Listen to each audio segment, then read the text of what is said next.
Okay. Oh, so funny.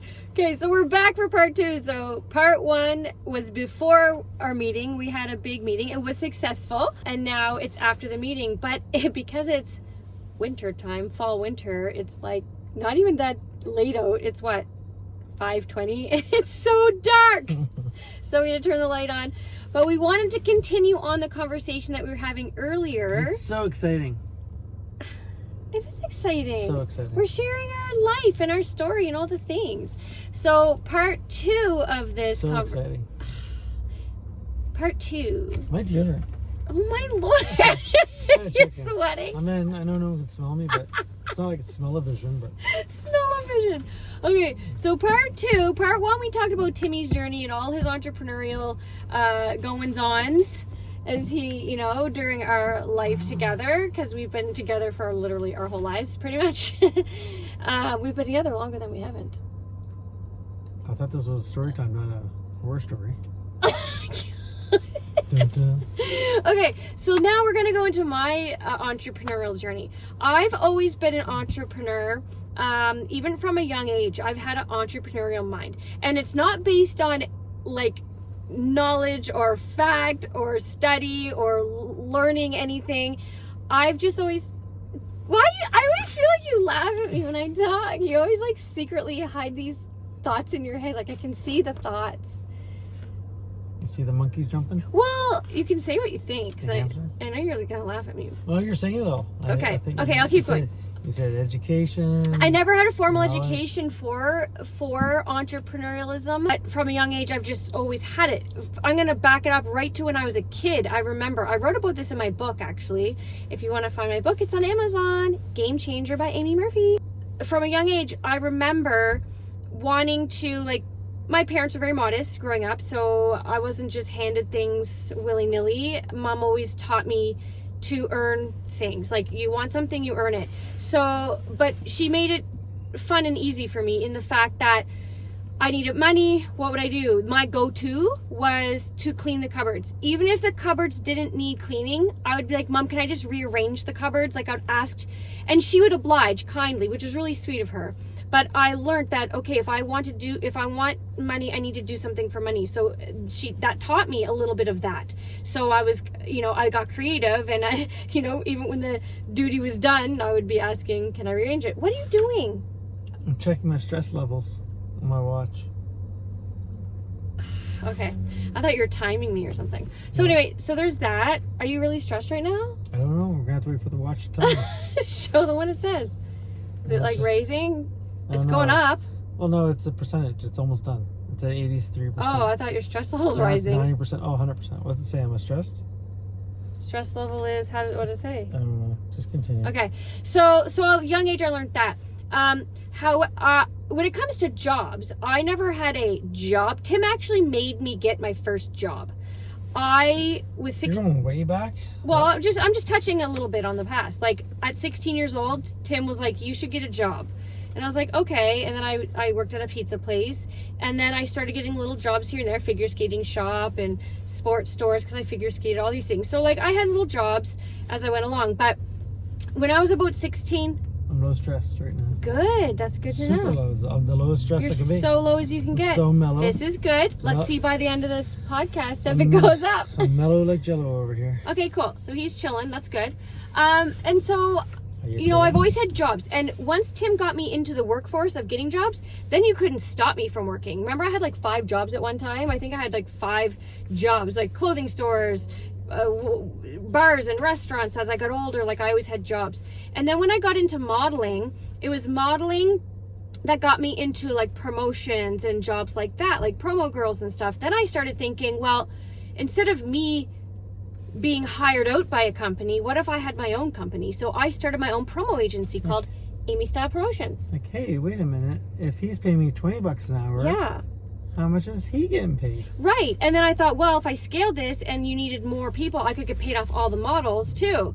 So then I started doing my own promo agency, and that was an entrepreneurial journey of I had in the past. And I did really well with that. I was doing lots of fun events with the malls and different shops and stores, like, and modeling things. So I was doing that for a bit. And in the beauty industry, I've been in the beauty industry for over 20 years as well. And I would freelance my makeup, hair, and nails. Like I had a mobile beauty business. I would do photo shoots and all these things and weddings and proms. So I was very entrepreneurial there and had my own salon out of my house at one point. And when those were kind of the journeys when it comes to entrepreneurialism there. Now, let's talk about my direct sales history. This is a big one. So I started my first direct sales company when I was 19, and it was a makeup company. And I did really well right off the gate. I had people underneath me. I was going for the car. Like I did really well, but I didn't stick with it. That was the problem. I was really young. I didn't understand how direct sales worked. I just knew I was like buying and selling and people were joining. I didn't know. Like the leadership, they were nice. They took me into the wing. Remember they had me at their brunch. I sat at the table at brunch. I was young. They were older. I don't know. It was my first crack at the can and it was good, but I didn't stick. And then from there, I think I joined over the course of 17 years. It was company after company. I would join one, spend more than I made, quit. After I talked to my friends and family, that's when I would always quit. I would get a little traction selling because my family and friends would kind of support me and buy little things here and there. But then when it came time to reach out to the public and your cold network and actually start working, that's when I would always quit because it would be like work. You know, it was like, oh, this is work. Like, this isn't work. I would always blame the product. Oh, no one likes this. I can't sell this. For me, my excuses were always the product. There was something always wrong with the company or the product. And it came to the point after the fact, I started realizing it's not the product, it was me this whole time because my mindset wasn't there. Maybe there was like my leadership, not necessarily like I was there was no leadership. I would just join a company and then I'd be left to my own devices. So I didn't really have leaders leading the way like I lead the way now. Like I didn't have any of that back then. So I would always quit. So it wasn't until the last company we were in that I found success because we actually decided that I wasn't going to do anymore because I was a serial.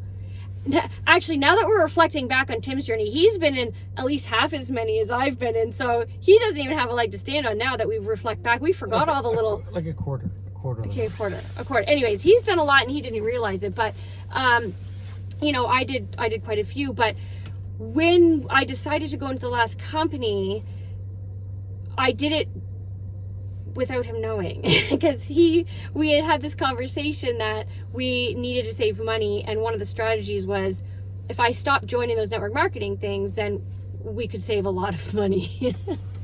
Sure. And so I decided, okay, I actually agreed. I said, you know what, fair, let's do that. However, I was looking for a product. I needed the product. I wanted the product. It was purchased under an direct sales marketing model, and so I decided to sign up and not tell him. I told him once the visa bill was going to come out, and he was so mad. So excited.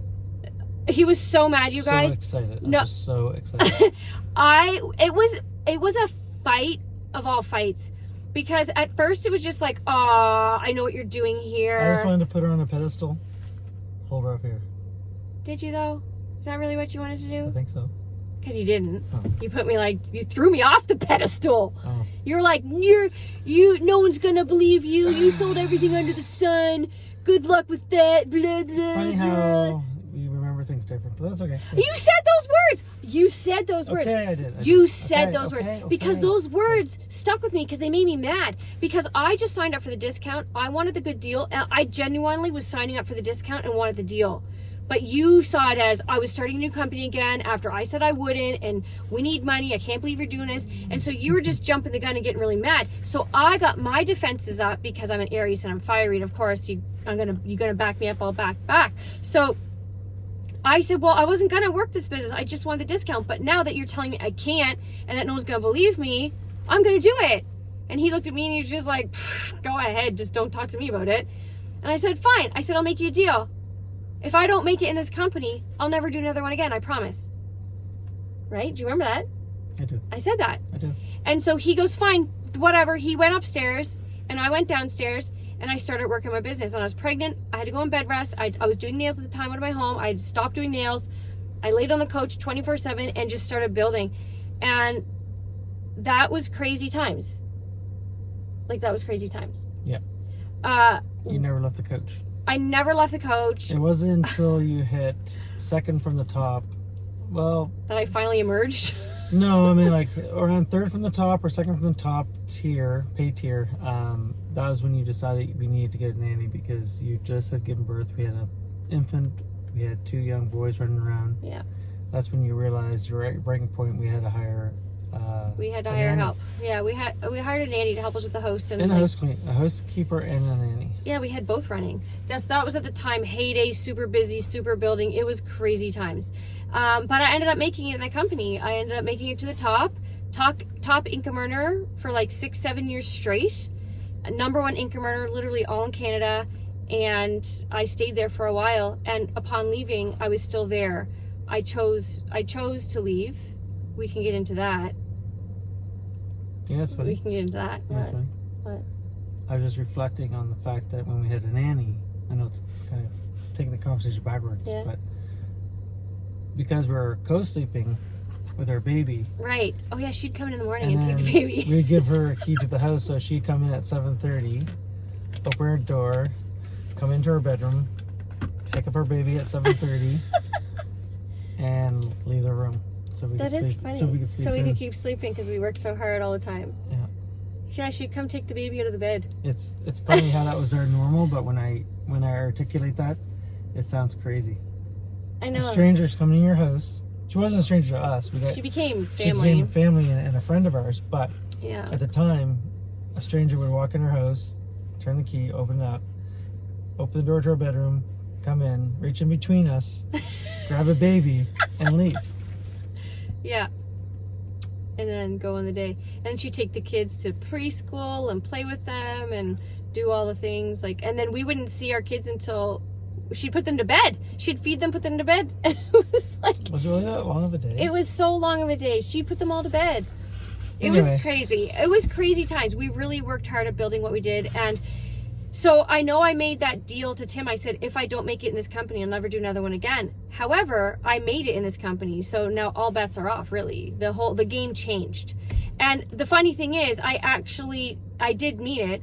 And when it came to the end of the last company we were in, I just became very unhappy. I just was unaligned. I just needed change. And so it was time to go. And he didn't want to go. Nope. But I was like, I need to go. People say you have to grow out of your comfort zone. I like my comfort zone. He was very... Well, the thing with the comfort zone, it's comfortable. Yes, he was very comfortable. It's comfortable. But I just wanted to be free. I thought I wanted to retire from the industry. This is my God honest truth, is I was so burnt out. The last 3 years of my last company, I was so in and out, struggling. I was in and out, struggling to be depressed, not depressed, how to show up, what to do. I was so in and out. I was not consistent and trying to figure out what I wanted in life. And it was the last year that Tim started helping by taking over. For about 6 months, we did it back and forth, but I had a hard time letting go. So I would chime in a little bit, and it was a struggle, to let him take over because I had built it for so long, watching him do it differently. I had a hard time letting it go. And so it wasn't until the last 6 months where he was like, let go, let me go. Let it go because this is, it was that time where it was like, he has to take it over all or nothing. So for 6 months, it was all him and I fully... 12 months. It was like January. It was like January-ish. October. Whatever. Anyways, okay. Whatever. He fully took over for a while. However, we can argue the time frame. He fully took over and I stepped away fully. And I was doing my other businesses, I was doing ghost hunting business, I do TV and film, I'm doing all these other things to occupy my brain and space and time while he's doing the business. And then I came to the decision where I just wanted to be free because as long as he was in the business, I couldn't really be free to do whatever it is I wanted to be or do. Not that I had anything planned because I literally just wanted to retire because I saw him working at the docks. I saw him doing his other investing and all the things and then trying to run the business. It was a lot, right? And I'm doing my acting and I'm doing all the other, TV shows and the other things that I'm doing. And it just was like, I just want this out. because it's occupying time and space. It was making us a lot of money, residual income, don't get me wrong, but I'm not what are you doing? You're so rude. I didn't do that to you. I didn't do that to you. I'm enjoying it. I'm enjoying the story time. Are you really though? No, come back up. Get back here. I'm coming. This is what I gotta live with, honest to God. I'm good. This is like a true representation of our life, you guys. This is behind the closed doors. Is it really behind closed doors? Well, the doors of the car are closed. Yeah, that's true. You get me. This is legitimately our life. So anyways, why are you so yelling? I don't know, because I feel like they can hear me better if I yell. I'm just talking, you're yelling. It's so yelling. Well, because they can hear me better. Okay. So yeah, because you don't have your cool microphones. Look, they're fuzzy. You have to admit they're cute. They work so good. Okay, anyways, I wanted to be free. I just wanted to be free. And so we were going to, he finally gave in reluctantly. He still didn't want to go, but I said, I just want to put my foot down. I started this business. I just wanted to be out of it. I want to be out of the industry and just be done. And then on our way out, he talked to one of our friends. It wasn't on purpose. He woke up out of a dead sleep and was like, I need to call Greta. Well, it wasn't like a dead sleep. Yeah, I mean, I work nights, so I woke up at 10:30 in the morning, which makes it sound like I woke up and called her at 2 o'clock in the morning or something. Well, no, but in the morning you woke up and the first thing you did upon waking up is call Greta. Like, you never talked to her in your life. That's not true. I'm friends with Greta. No, you're friends, but you never talked on the phone with her. No, I don't talk to her on the phone now. So you literally, I need to phone call Greta. Out of nowhere. Right. I just wanted to You have to admit that was weird. Yeah, it is weird. I felt the need to call Greta because I just felt I could relate to her, because I knew she felt similar to you as you did in your business. So without having to argue with you, because it was a lot of arguing, I could argue with Greta in the fact that I knew Greta felt the same way as you, but I didn't. It's like I could talk to you without talking to you. Yeah, without the fight. Without the arguing. It's almost like I could have an impartial conversation with Greta, because it's Greta, it's not you. I know. It's not. I'm not married to Greta. I don't. Right. I know what you mean. So I was able to talk to her about how you felt about your business, and it turned out that she felt a similar way about her business, and then she was exploring another business, which is what we're in now. And so she brought it to Tim and showed Tim, and then Tim told me. So it's all Tim's fault. It is my fault in a roundabout way. Actually, I only brought you because it's funny, because you were telling me the things that, and it's not necessarily good or bad, it's just you told me the things that were like, pinch points in your business, or points of pain points. The pain points, yeah. Pain points in your business.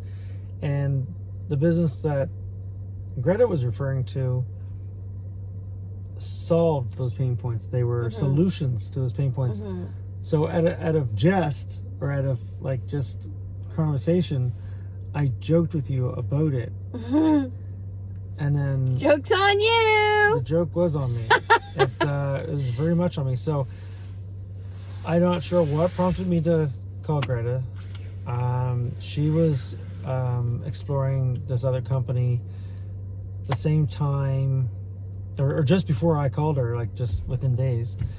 And then somewhere along the line, so I had to go to my yearly convention of the old company, and this allowed Amy to operate at her own devices by myself. I was home by myself with my thoughts, and I know better than that. And then I had to go on like location. Listen, I was on location too at that point. That's true. You're acting. I had to leave to go to filming. So but I know better. I've been with you so long that I know better. You do not leave Amy alone with her own thoughts if there's something big going in your life. You from this point on out, if we ever have a disagreement or something needs to be worked out, we're gonna iron that out. We got to iron that stuff out before I leave. And I'm not leaving you home by yourself. You're not allowed. I'm gonna have to treat you like, because this all happened while he was away. I'm gonna have to treat you like a kid. So if I'm leaving the house Everything's got to be good between us. It's like, are we cool? Are we cool? Are we cool? Are you good? Are we... You feeling good about life right now? Because I'm gonna. Well, hey, I You gotta gotta go to Montreal. I gotta go to Montreal I'm in about crying. 2 days, and I'm gonna be straight up with you. I'm gonna be driving to the airport. I'm gonna like, we're good, right? We're good. Like, Yeah. like you're happy. Yeah. You're good. You're making me laugh so hard. I'm like No, crying here. no, this is my life. I'm sorry. I'm sorry if my life makes you laugh. I'm laughing because sorry it's true. if anyone finds this entertaining, but this is my life. This is what I wake up to. He looks daily. like he's in pain. It's like I cause him so much turmoil and pain. I'm not in physical pain, but I'll tell you, Emotional.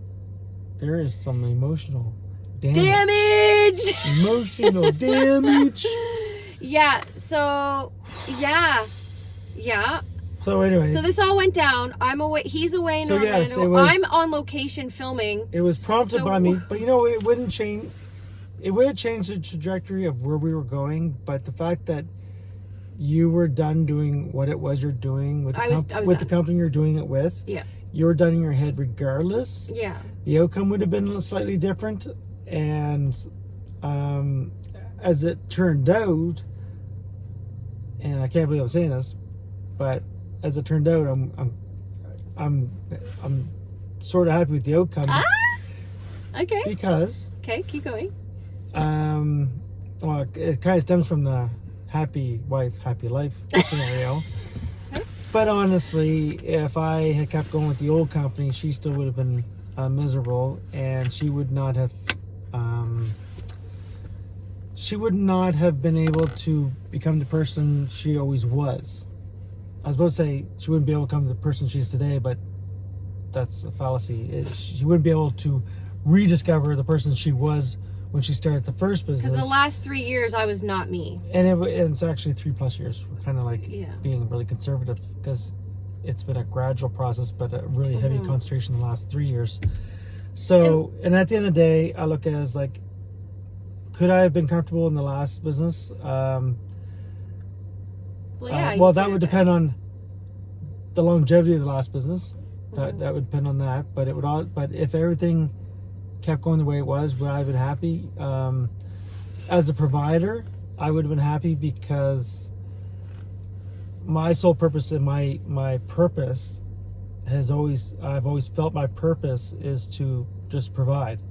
So if my goal was to be a longshoreman and provide a full-time income there, or partial income, whatever way you want to look at it, and then also continue, I was never a good builder in our last company, but I know with time, I was maintaining it, but on top of that, I could have been a modest builder with the last company, but I would never have been a replacement for Amy. And so I would be, in true character, I would have imposter syndrome. I've said it before. I never tried to take over Amy. No. But I tried to and reimagine myself and also as someone who was wearing your badges of honor, literally. Like, you I'd go did. to Everything was functions, and it would be all your accolades, but I was kind of like wearing my wife's badge of honor. Right, and so that doesn't also feel very good. Even though you're proud, but just wearing my badge of honor, and so to speak, and you would always be like, I know it's Amy's business, but I'm helping her show up. You always make excuses for you showing up. But now I feel because the new business we're in, we're truly working it together in all of the aspects. Well, that's where I like it as well. And I was torn, but everything worked out for the better. Because I feel that Amy is, if she was like, say, 30% happy before, she feels, I can feel her energy just in her person and who she is.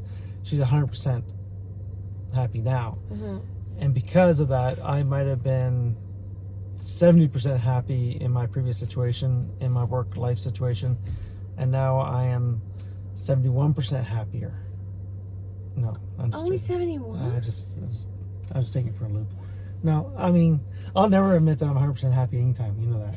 I'm not 100% anything. He's not 100% of nothing. But I'll give it a solid 90% happy. Oh, there, we'll take it. 90. But okay, 90. I want to revisit. Because he's negative Joe. So. But I want to revisit what you just said. He's Scrooge McDuck. Because Amy built the last company straight up. Like, no matter what anyone says about the end years of our before we left, no one could take away the energy and the leadership she brought to the table in the beginning. And I don't mean the beginning, but just the beginning and the bulk of what she built, to the point where, like you said, you held the number one income earner probably for like 6 years at least. Well, it was probably 7. Yeah, I think it's closer to 7. We were there for 9, so it has to be 7. Yeah, 7. Yeah. Wouldn't it be even 8? I don't think it'd be 8. It was like probably a year and a half, 7 maybe. and a half? I think. 7 and a Yeah, half? something like that.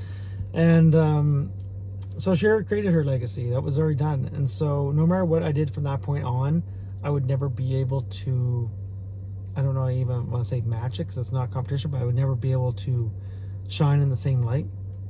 So at least with this experience, even though I was thrust into it from the beginning, I would have to say I'm truly have, like, I don't know, adapted, or I've accepted my role. Acceptance. No, I didn't even accept it. You've. I don't want to say accept it. I mean, yes, my decision to leave my last company wasn't mine, 100%. But I've grown to like the position I'm in now, because now I get to grow this company with Amy. We're truly partners in equally. all the sense of ways. Like, I mean, truly. you're still the leader in representation and presence online. But I think in the business aspect of things, like before, I was more like, you stay shot. You stood in the background. It was I always said I was. You were like the income producing activity partner, and I was a non-income producing activity partner who did all the bookings and all the logistical stuff, which is what I still do. But, and she's still the income producing activity, but now I'm just taking more of the income producing activities on. He's and like, still doing the logistics stuff. He's prospecting. Oh my he's God, like, I'm doing so much. Oh, I'm yeah. actually doing. I'm doing the logistics and the process. Oh my Lord. Those taxes. I really hope never you get done. I really hope you start, pulling your weight around here, Mm. because this is disgusting. You ride on my coattails. Oh, I know. It's crazy. No, but we really are working as a team. Like, we're doing all of the things together. Even so much so, like, when team members come for some training and some things, like Tim will go in and train and talk, and, because he's learned so much over the past experience that he's had. So he's really feeling comfortable in his skin and his experience and his knowledge. He knows the comp plan here really well. He knows like a lot of things. Like, he's Well, you know why? he's helping people. What? Because we all, including our team, We all started together. We all started 2 months ago. Yeah, we all started from the beginning. Like, even the so- people that just started with us like maybe a week ago, but no one has been on our team. in or on our team like, longer than 2 months. well, that's just it. No one has longer longevity Right. or experience than 2 months in our business. So we are actually legitimately all growing together. Yes, me and Amy had the responsibility to know a bit more because we have a team to teach, but none of us have been in this particular business longer than 2 months. So we have no excuse not to know, like, to I don't know. Lead. Yeah. Yeah. So I just feel like it feels like before it was my business and Tim's taking over. This is I started. Yeah, I initiated this. No, she initiated. I pulled him out kicking and screaming legitimately. Yeah. I think I've never seen a grown man cry probably as often as he did. It was rough only because he had tears, many tears. It was only because it was a little surprise to me. Only because we were in the last company for 9 years. Yeah. It's no longer simply a business at that point.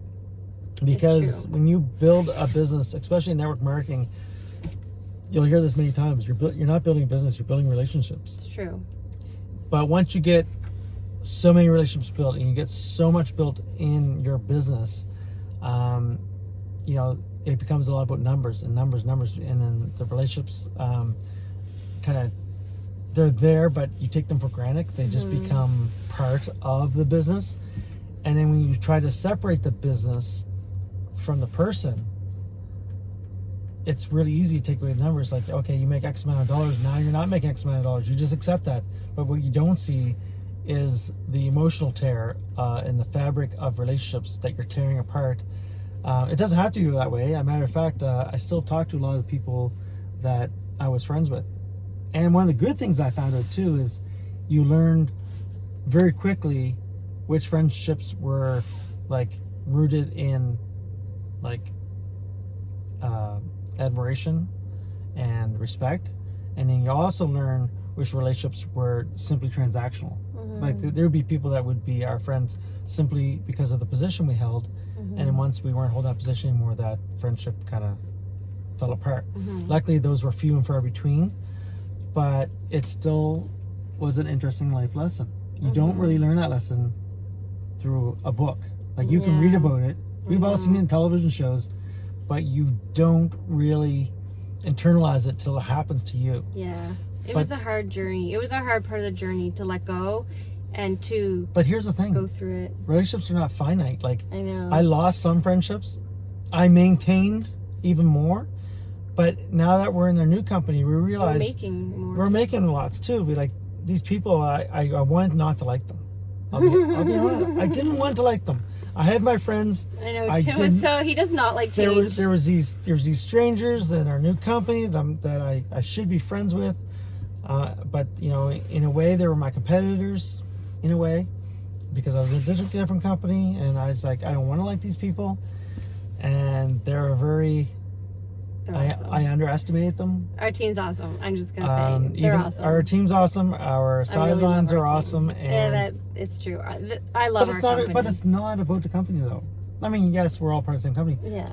It's me underestimating the power of people. Yeah. Like I was underestimating them because I was thinking, oh well, they were once competition. They were once this. They were once that. But they're just people. They're people with the exact same wishes and admirations that we have, and our aspirations that aspirations that we have of wanting to provide more for our families. Like that's the reason why people get in direct sales. We all have daytime jobs. That's one thing that 95% of this population can have in common. We all have jobs, right? But sometimes we need that little extra. Sometimes we want an extra $200 to $500 a month to. Well, one girl needed $200 extra a month for diapers. I remember another girl, she wasn't making that much money. She said $500 a month extra would change her life. There's people that are like Amy who have big goals. I mean, I don't know. I know her. I know what she likes, but I mean, okay. Well, we'll put it out there because some people are scared to dream big. Yeah, dream big. People they don't. Amy's goal is to make $100,000 a month. I want to get there. Yeah, that would be good. She has before, and that's another thing that I've learned too is sometimes it's hard to dream bigger than what you've experienced. So if you don't know anyone, okay, here for example. Here you go. I feel deep thoughts. No, it's not that deep. It's not that deep. Oh. I've always wanted a Lamborghini. I've always talked about it on social media. I like Lamborghini. I would not normally think it was possible unless I knew someone with a Lamborghini, or have experience with someone with a Lamborghini, right, or have at least achieved an income that could buy a Lamborghini. So I just want to put that out there that your personal goal, your big hairy goal, is to not only hit $100,000 a month again, but to do it consistently. Yeah, because I hit it a couple times, or like close to back in the other company. You went over a couple times, and I hovered around it for a while. I would like to hit it and stick it for a while. So that's our big hairy goal. So people's goals, I don't judge them because not everyone wants. No, sorry. Everyone wants to be a millionaire, but not everyone wants to earn $1 million. Yeah, they don't want to do what it takes to do it. So it takes a lot. So we like to. So we learned. I know this is going off topic, but we also learned that you really have to meet where people at, because if I came towards everyone and said, "Hey, I have an opportunity. We can show you the method, the system to make $1 million," that doesn't resonate with a lot of people. A lot of people can't picture that they could actually do it, so they're like, pipe dream. Yeah, pipe what's dream, the catch? lie. What's the catch? They prefer not. It's much more comfortable for them not to believe that they couldn't do it than it is for them to believe they can. Right. So now we learn to truly embrace those who only want $200 extra a month or $500 extra a month. We embrace everybody, all $1,000, levels. $2,000, Yeah. even $2,000 a month. That's totally attainable. Especially especially in this business. This company is like, Yeah. what? So $2,000. If you come in there with this goal, I like that goal because That's a good one. It's a good baby step. a good. I mean, if That's attainable. I'm just saying. I mean, if your goals are less than $2,000, then yeah. I mean, we can't make guarantees on anything, but yeah, cool. Let's talk. We need to talk. But I like 2,000 because, I mean, think what $2,000 a month is. That is times 12. That is $24,000 a year. Mm-hmm. I mean, I think the average Canadian makes $54,000. So we're talking about adding bonus income to, a family. Half of what their paycheck would be. Of a 50% raise. 50% raise.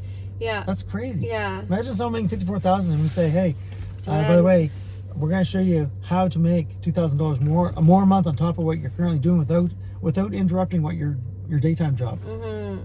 And we say we're going to give you a 50% raise. That's pretty cool. That is cool. That is really cool. So when it comes to business, people might be wondering, like, what?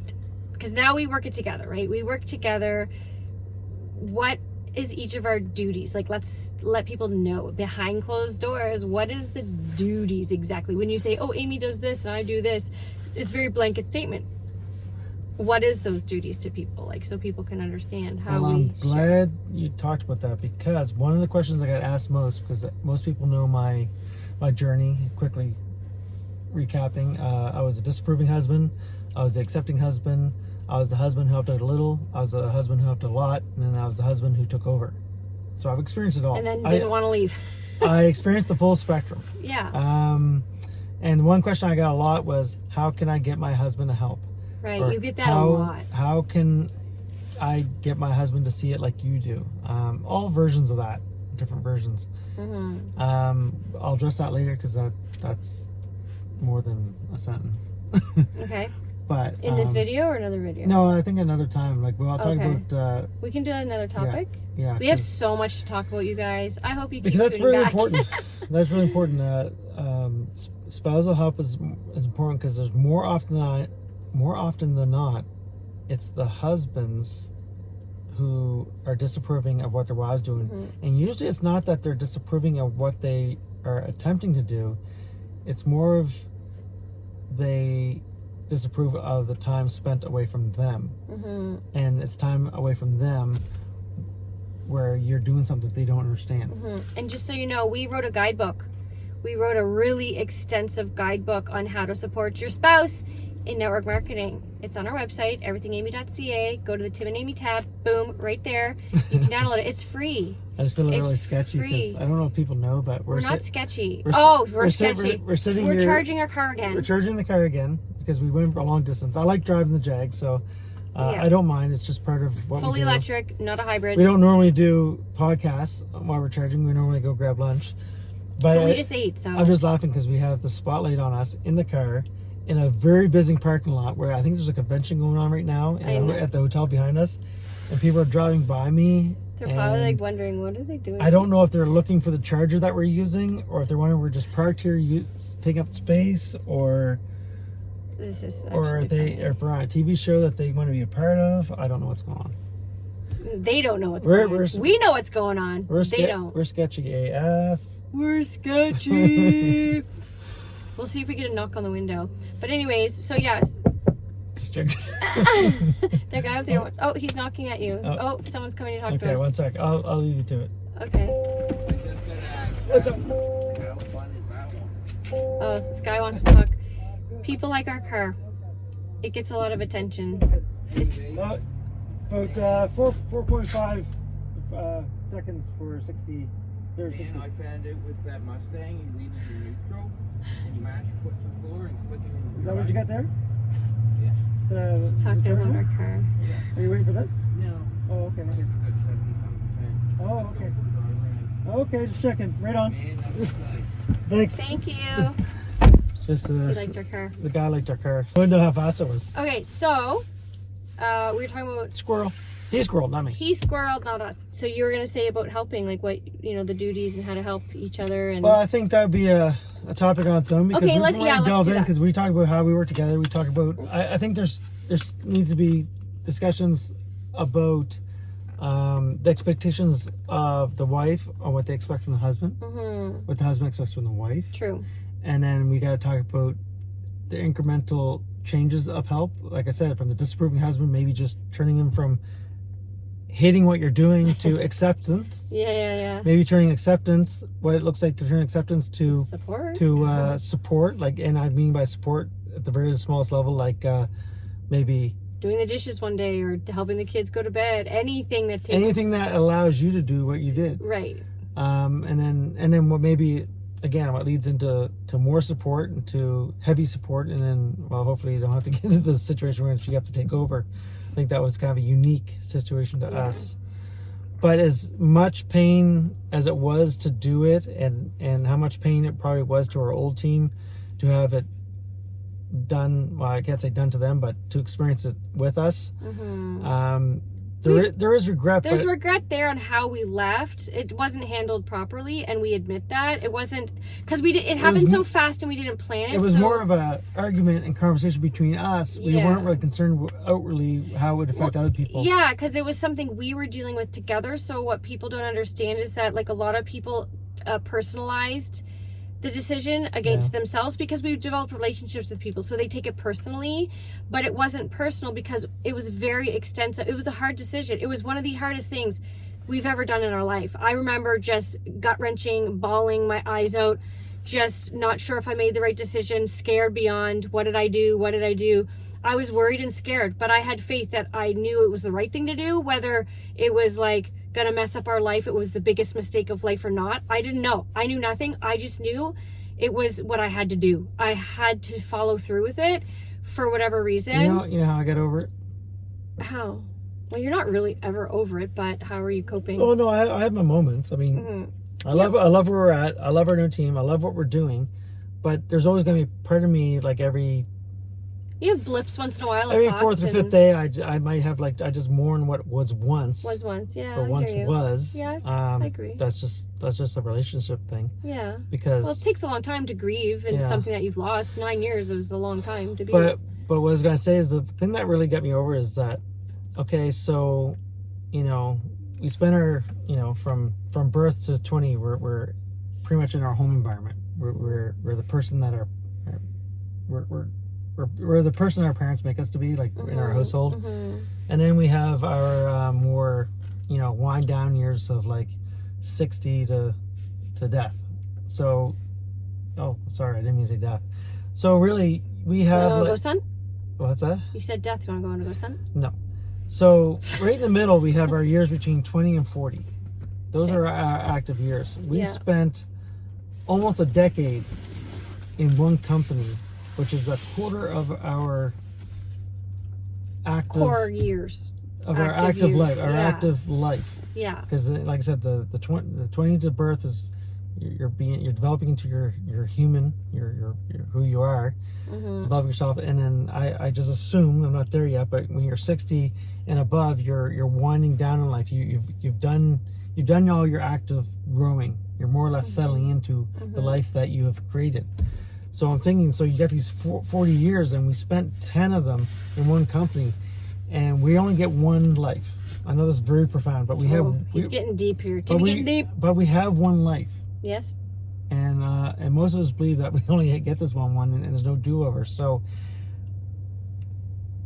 the one thing, I know we didn't make a mistake now, because the proof is in the pudding, as they say. Like, it's been 2 months. We've seen extreme growth. We've seen extreme. Our team is number 2 in all of Canada in 1 month. We're going to be number 1 soon. I guarantee it. I just know it in my bones. Well, it won't be very soon because we have. There's people that's been in this business longer than we have, and they deserve. We're giving them a run for their money. Let's just put it that way. And we're thankful to have them in the business because they're great. They serve as a position for which we can follow. We can follow their footsteps, and so we're thankful for that. So So yeah, we only get one life. We already spent a quarter of our life, of our active life, in our last company, and even if it didn't turn out as good as it has, life is all about experiences. It's true. It's all And you about can ups always and wonder, downs. what if we stay? You could always wonder both ways. What if we had stayed? What would happen? What if we never left? What would happen? What if we left? What would happen? Yeah. Like, you can always have the what ifs. You always assume that the situation you were in, because you were in it, was the best situation. Right, but you never know what else is out there. Very few people have the bravery. I know you do. I don't. But you are built knowing that the situation you're in is not always or necessarily is the best situation you're in. It might have been at one time, and that's another thing too. Because where I was the last Life 3 is very years, dynamic. I wasn't good. Life is very dynamic. Just because one of our old team members brought it up to me, and I remember her saying, but you loved it here at one time. I Like, did. what was I it? very much did. And what she said, and it really hit home with me, she said, like, was the last 9 years a lie? No. I was like, no.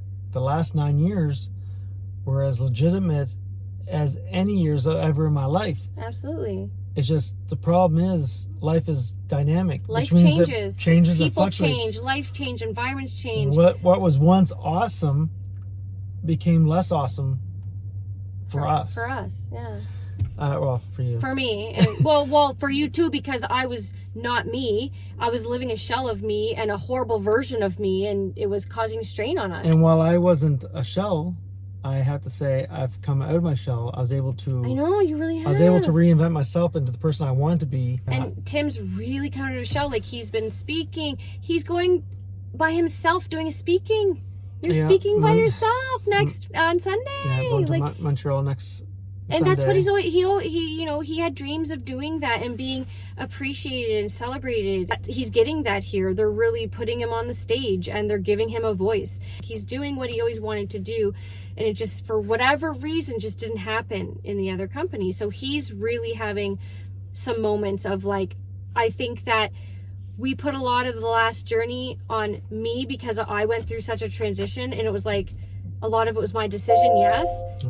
However, there's a lot of stuff that if you never left, you wouldn't have experienced or growth either. I do think that the switch for us, It has been better. It wasn't. It was hard. Prompted by me. Oh, I guess it was prompted by me. I brought it to you as almost a joke, saying, "Oh, well, this company solves all your problems," and I just didn't expect you to be like, "Yeah, it does." I couldn't see what I saw. Yeah. I just couldn't. So, with that said, But it has been better for us, though. You're growing.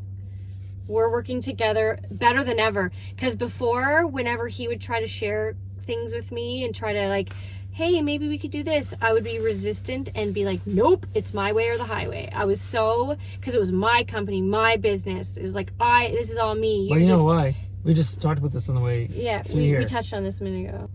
They say ego is the biggest enemy.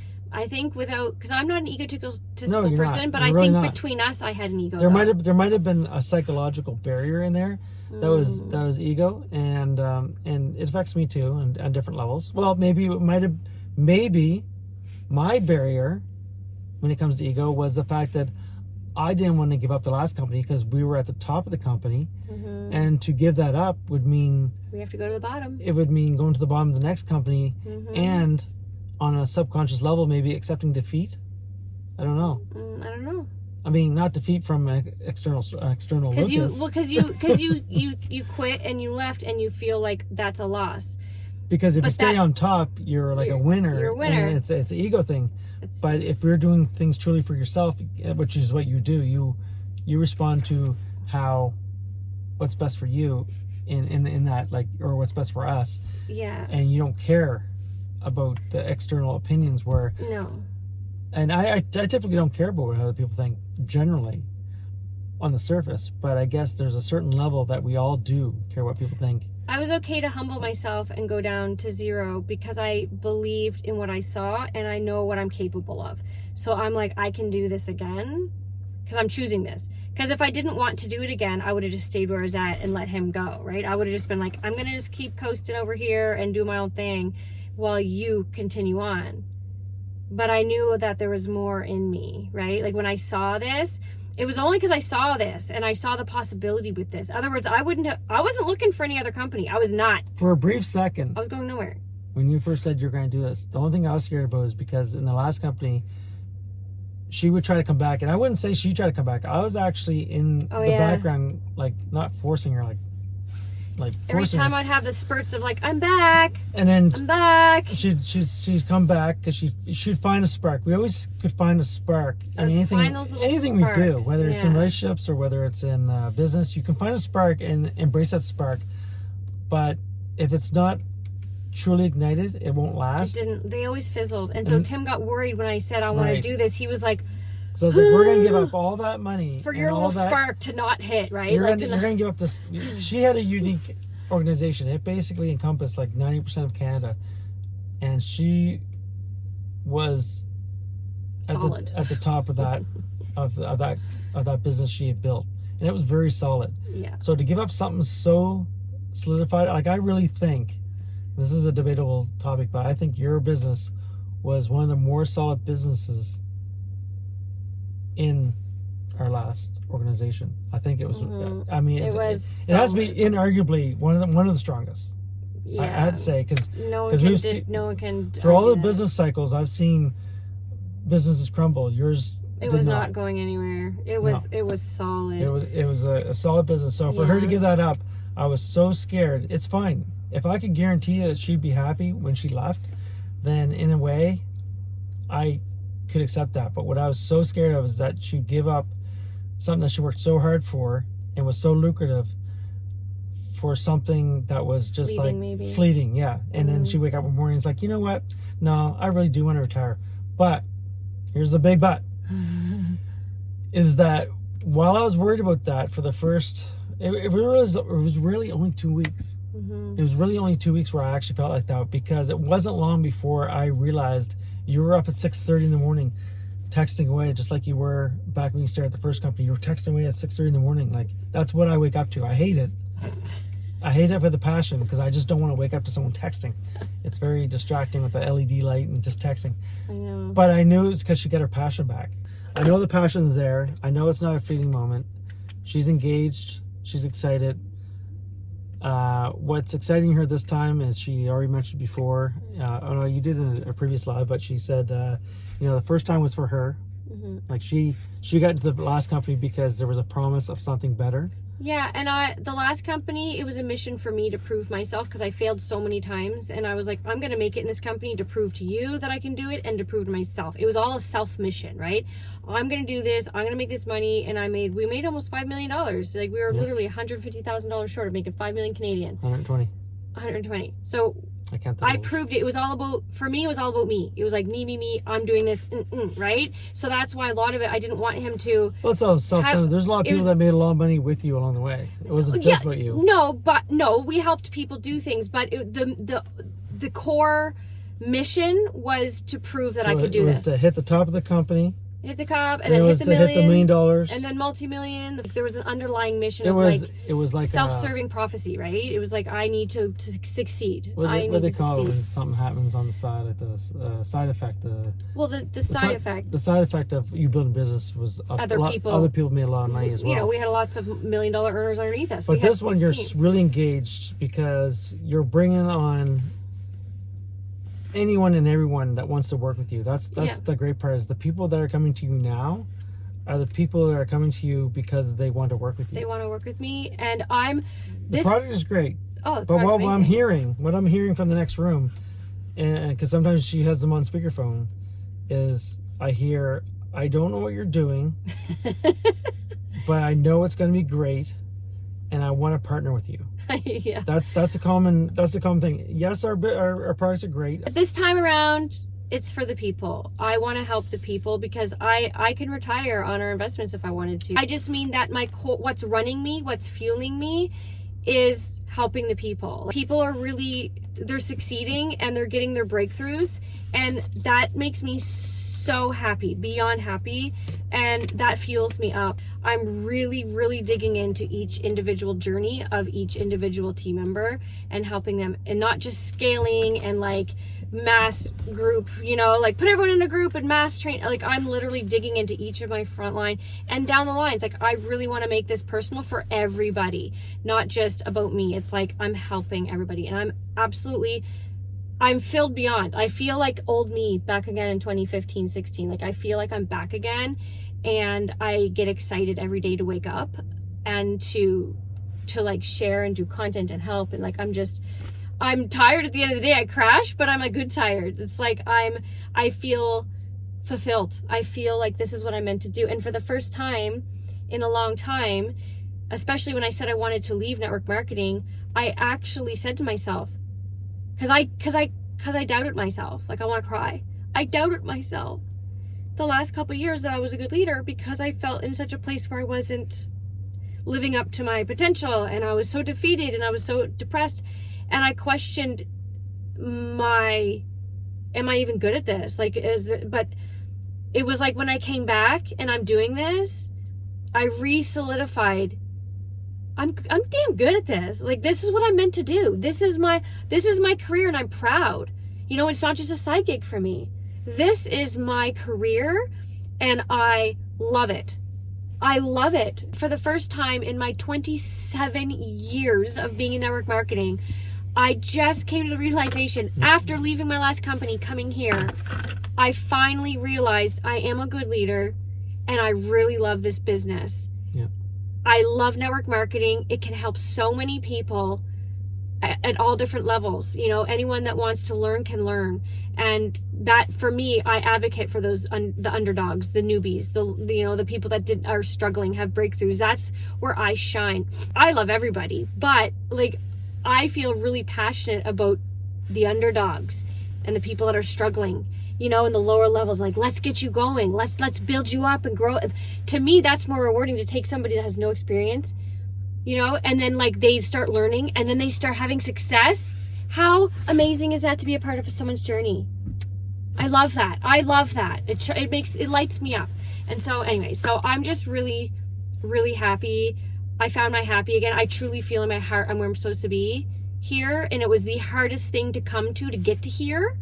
And I don't really wish it upon anybody, because it was tolling on us as a couple. It was tolling on us as individuals. It was the hardest thing we've ever had to do, to say goodbye and tear us away from something that was so comfortable and so lucrative and so familiar. But then they sometimes say, you know, the grass isn't greener on the other side, but the grass is greener where you water it, to be honest. You know, because I wasn't watering our grass over there. Yeah. I wasn't, right? We weren't watering anything. We were just letting it kind of be. Your cup was empty. The cup, I was completely empty. You can't water with an empty cup. And there's no fault of anyone's own. No one could say, well, if I did this, it would have been better. If I did this, no one could say anything. It was just my time was done. I was drained. I was done. And I found a place that I'm happy, and that feels so good for us, because our relationship is like, I feel it's thriving. You know, we're happy again. Now that we're working together, we're spending more time together. We're doing a lot of things together. It's just really brought us together. I know I interrupt you like crazy. I don't care. I interrupt you all the time. I just forget so quickly. What? The thing I enjoyed about this business in general, and I mean direct sales in general, the thing that brought to my table is that before direct sales came into my life, pre-2015, my life was limited by me, but limited to, I'm a longshoreman, that's what I do for a living, I drive crane, but I was limited to going to work, showing up, working with the same guys every day. Mm-hmm. You know, I work with 400 guys in different rotations, at different times, different crews, Mm-hmm. but the same 400 guys, same faces, and same scenario: wake up, go to work, go to sleep, eat, work, wake up, go to sleep, whatever. And it wasn't until you brought network marketing, direct sales, whatever way you want to describe it as, into my life. And now I'm proud to say that I can speak in front of crowds. Yeah. I've always loved to travel. It's given us reason to travel across, I always say the world, but really, realistically, we travel a lot across North America. Mm-hmm. Yeah, limited to North America, basically. We've been to Japan. Well, Dubai. We've been around, but not worldly. Yeah. But we've France. traveled, and I just feel confident that no matter where I'm in the world, I know I can reach out to someone I know. And that's just so awesome. And I love to be able, the fact that I can bring my kids into that kind of reality, that their lives don't have to be diminished to just waking up, one little box, going to work, eating, waking up, going to work, eating. Well, all I can say is that I'm really glad we're on this journey together, and all of your journey, my journey, has given us both our experiences, and now it's all coming together here. And I think for that, we're going to see great things happen. Thank you for supporting me, all the things we always do. I know I'm a lot. She's a lot. I'm a lot. She's a lot. But I don't know, I just love you so much, and I just love that you support everything we do. And do you don't want to give me a kiss? I'm like, no. It's weird. He thinks it's weird. It's a podcast. It's fine. Okay, so peace out. We'll see you on the next episode. Who knows what it'll be? We'll talk about something. Tune in, let's see.